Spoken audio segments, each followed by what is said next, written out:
그 한국 남자가 사실 약간 불쌍한 게 뭐냐면, 그러니까 한국 남자의 역할이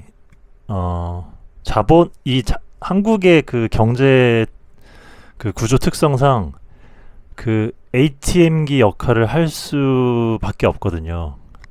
그리고 이제 제 또래나 제 지인이나 형들을 봐도 그 사실상 카드값 내기 위해서 회사 다니는 수준의 그 생활을 하고 있거든요. 그러니까는 삶에 대한 만족도가 좀 낮은데 약간 억지로 참고 있는 듯한 느낌이 좀 커요.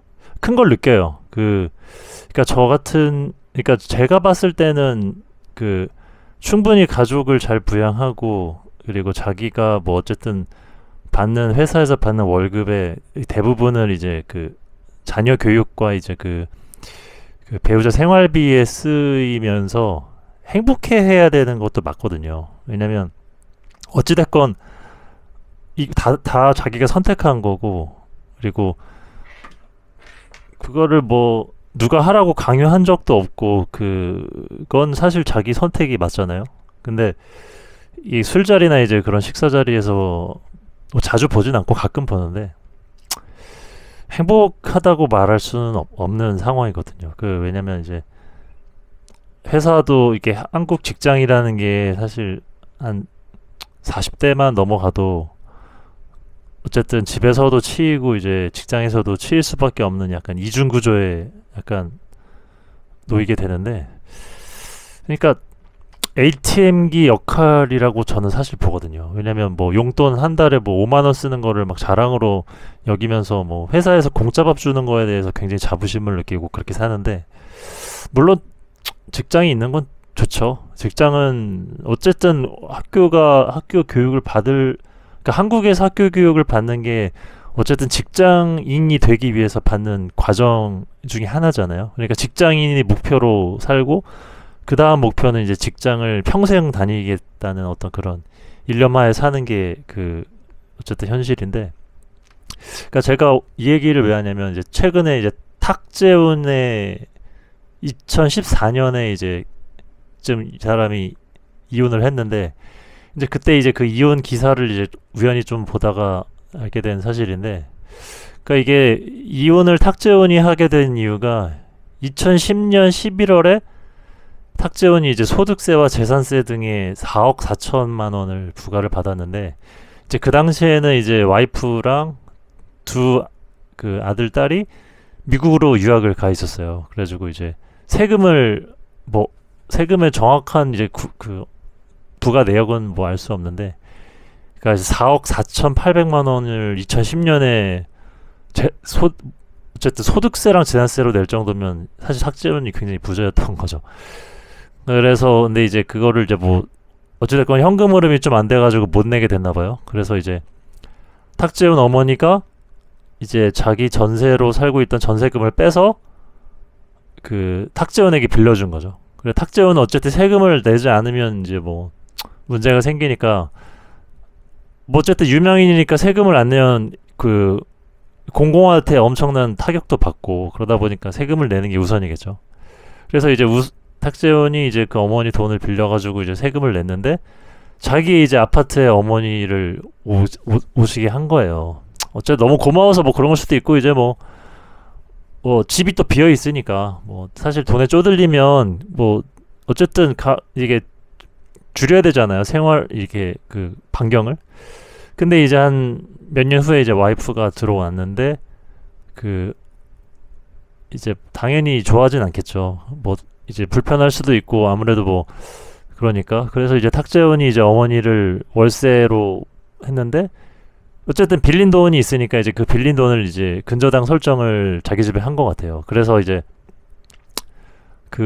와이프가 이제 이혼 요구를 좀 했는데 근데 이제 문제는 이제 제가 주목하고 싶은 건 이제 2010년 5월부터 2013년 5월까지 거의 56만 달러 정도를 이제 생활비로 보냈다고 하더라고요. 그러니까 뭐 하나로 치면은 그 당시 6억인데 뭐 일단 그래서 이제 이 둘은 사이가 좀 안 좋아지고 이제 뭐 어쨌든 이혼을 하면서 이렇게 됐는데, 그러니까 이혼을 한 거는 사실 뭐 개인의 뭐 그 사생활이니까 제가 뭐 뭐라고 할 수 없는데, 그러니까 이제 여기서 주목하고 싶은 게 탁재훈도 이제 ATM 역할을 하게 된 거거든요. 재훈 형님도. 그러니까 이게 우리가 사실, 그러니까 ATM이라 그래가지고 좀 부정적으로 생각하실 수도 있겠지만, 그러니까 이게 그 구조상으로 우리가 ATM기가 될 수밖에 없는 이유도 분명히 있거든요. 그러니까 이게 물론 제가 이거 조사한 것도 있고 이제 뭐 제가 잠깐 검색을 해봤는데, 그러니까 사실 그 직장인들이 이제 골프를 많이 치잖아요. 근데 이제 골프라는 게 원래 그 사업가들의 그 놀이였거든요. 그러니까는 물론 뭐 친목을 도모하고 뭐 그런 자연과 함께 하면서 뭐 그런 좋은 뭐 이점도 있지만, 그 사실상 그 골프라는 게 법인 대표님들의 비용 처리 수단이 그 이었잖아요. 가장 좋은 비용 처리 수단. 이제 그러다 보니까 이제 골프장이라는 게 그 회사 대표들이나 이제 회사의 그 어떤 그 중추적인 역할을 하고 있는 사람들이 많이 하던 취미이자 비용 처리이자 어떤 그 만남의 그 장이었던 거를 감안하면 이게 굉장히 이게 좋을 수밖에 없거든요. 왜냐하면 좋지 않으면 안 갈 거 아니에요. 그러니까는 이제 그게 어떻게 뭐 코로나 시기에 좀 맞물리고 뭐 사람들의 그 소득 수준도 좀 높아가고 눈높이도 높아가고 그러다 보니까 이제 골프장 같은 게 좀 이렇게 되다가 좀 최근엔 좀 말았는데, 어쨌든 뭐 제 주변도 다 골프 치거든요. 직장인인데. 물론 다는 아니지만 이제 골프 치는 사람들이 되게 많아요.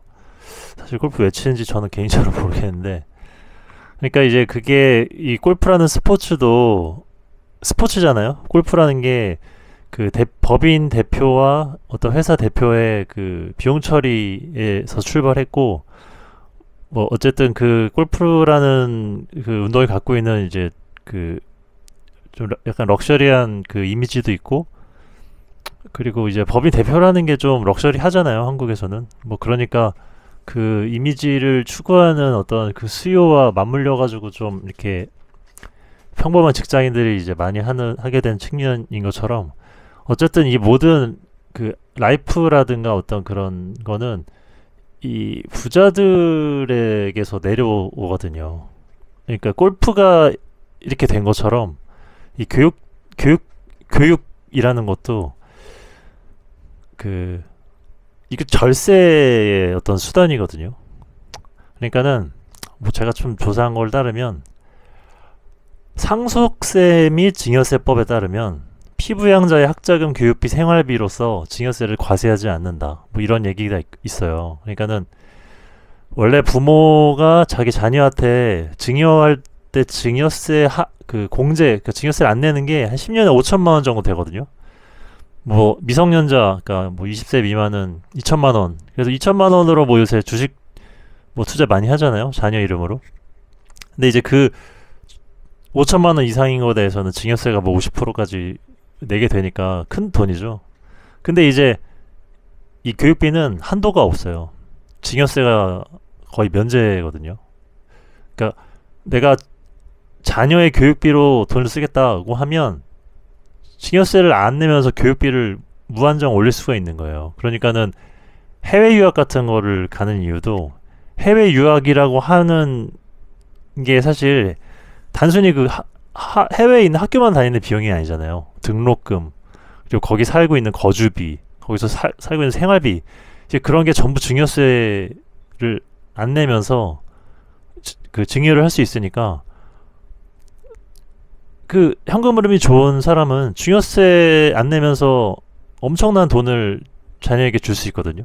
그러니까 애초에 그냥 돈을 5천만 원 이상이든 1억이든 3억이든 줄 때 자녀한테 그냥 돈을 줄 수 있으면 되는데, 사실 그게 안 되니까 이 부자들도 뭐 어쨌든 절세를 할 수 있는 좋은 수단으로 교육비를 쓰는 거죠. 그러니까는 그 부자 동네가 사실 교육열이 높은 건 교육비가 증여세가 안 내기 때문이기도 하거든요.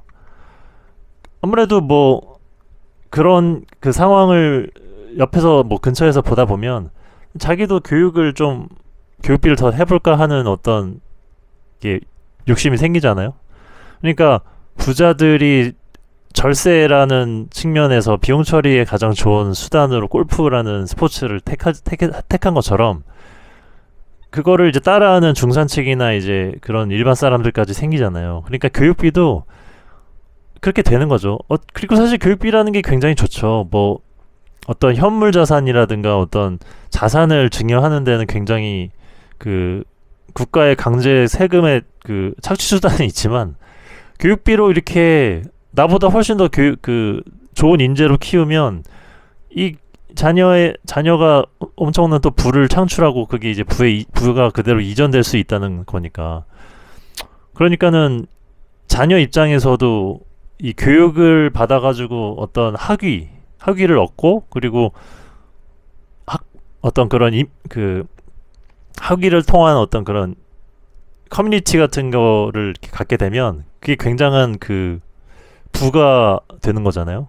근데 이게 또 과세 대상이 아니라는 거니까.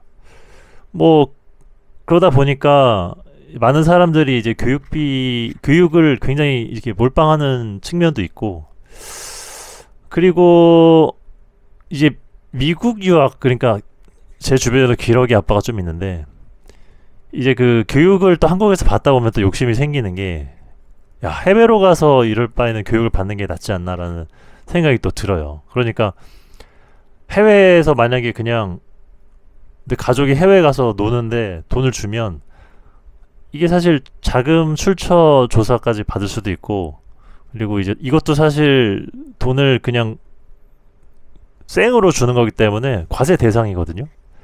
근데 해외에서 유학을 받으면 유학할 때 회사 학교 등록금, 그리고 거기서 쓰는 모든 비용, 생활 목적으로 쓰이는 모든 돈은 전부 증여세가 비과세거든요. 그러니까는 부자들이 많이 해외 유학을 시키겠죠. 뭐 그러니까 해외에서도 한국인을 대상으로 한 어떤 브로커들도 굉장히 많고, 그러니까 교육을 이렇게 알선해주는 사람들도 많고, 그러니까 굉장히 그런 세법상 유리하기 때문에 부자들이 많이 하고, 그러니까 그 부자들을 따라하다 보니까 이제 중산층이나 이제 그런 사람들까지 돈을 이제 증여를 하면서 이렇게 돈을 주게 되는 거죠. 근데 사실 뭐 남는 돈을 하는 거는 괜찮죠. 근데 뭐 직장인이나 이제 월급쟁이 같은 경우는 남는 돈이라는 게 사실 뭐 항상 빠듯한데 남는 돈이 어딨어요. 그러니까는 약간 무리해서 돈을 또 교육비에 내게 되고, 그러니까 그 교육비를 또 메꾸기 위해서 회사를 또 가고 뭐 투자를 하고 뭐 그런 건데, 어쨌든 뭐 이런 세법상의 특이성으로 인해서 이제 좀 많이 ATM 역할을 할 수밖에 없는 게 있고, 그러니까 또 두 번째는 뭐냐면 한국에서 돈을 벌면 뭘 할 거냐고 물어보면 뭘 할까요? 그러니까 뭐 우리가 모나코처럼 F1 경기에 이렇게 실제 참여하는 것도 아니고, 뭐 요트를 우리가 살 것도 아니고, 아니면 뭐 엄청나게 호화로운 스포츠카를 사서 뭐 그거를 맘대로 끌고 다닐 것도 아니고, 그러니까 이게 한국은 돈을 많이 벌어도 막 그렇게 쓸 데가 없어요. 그러니까는 그러니까 그러니까 이런 호화스러운 라이프라는 게 어쨌든 제가 보기에는 여성 중심으로 좀 돼 있긴 하거든요. 그러니까 이거를 내가 남자니까 뭐 여성이 더 좋아 보이는 뭐 그런 걸 수도 있지만, 남자가 돈 벌면 뭐 하나요? 뭐 요트에서 우리가 막 놀 수 있나요? 뭐 한국은 또 그렇기도 어렵고, 그리고 이게 아무래도 한국이 좀 가족 중심적인 사회였다 보니까 좀 가족에게 돈을 쓰다 보니까 이 여자들의 어떤 소비욕을 충족해주는 게 남자의 역할이 되는 경우가 많거든요. 근데 이제 소비의 또 끝은 결국은 교육이거든요. 또 교육의 끝은 유학이고, 그러니까는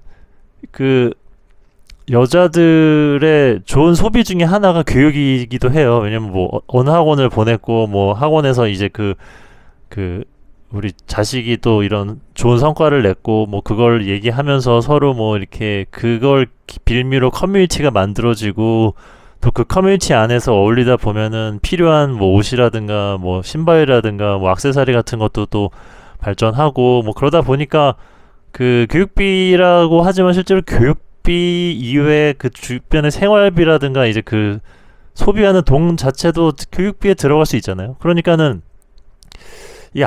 남자는 약간 자금 공급처 ATM 역할을 하게 되고 이제 뭐 여자랑 자녀는 이제 교육이라는 좋은 명목 하에 이제 그 소비를 이렇게 그러니까 소비를 기본으로 한 라이프 스타일이 만들어지는 거죠. 그러다 보면 남자는 약간 기러기 아빠가 될 확률도 높고 그러니까 이제 한국에서 남자가 굉장히 불쌍하다 제가 보기에는 그러니까 하고 싶은 얘기는 뭐 ATM기가 나쁘다고는 볼 수는 없지만 그 남자의 어떤 그런 구조상의 이런 그 약점을 좀 깨닫고 평소에도 이제 자기 그 만족이라든가 자기의 어떤 그 개인 사생활의 그 좀 라이프 스타일의 좀 질을 올리는 그런 노력을 굉장히 많이 해야 되는 나라는 맞는다고 생각합니다.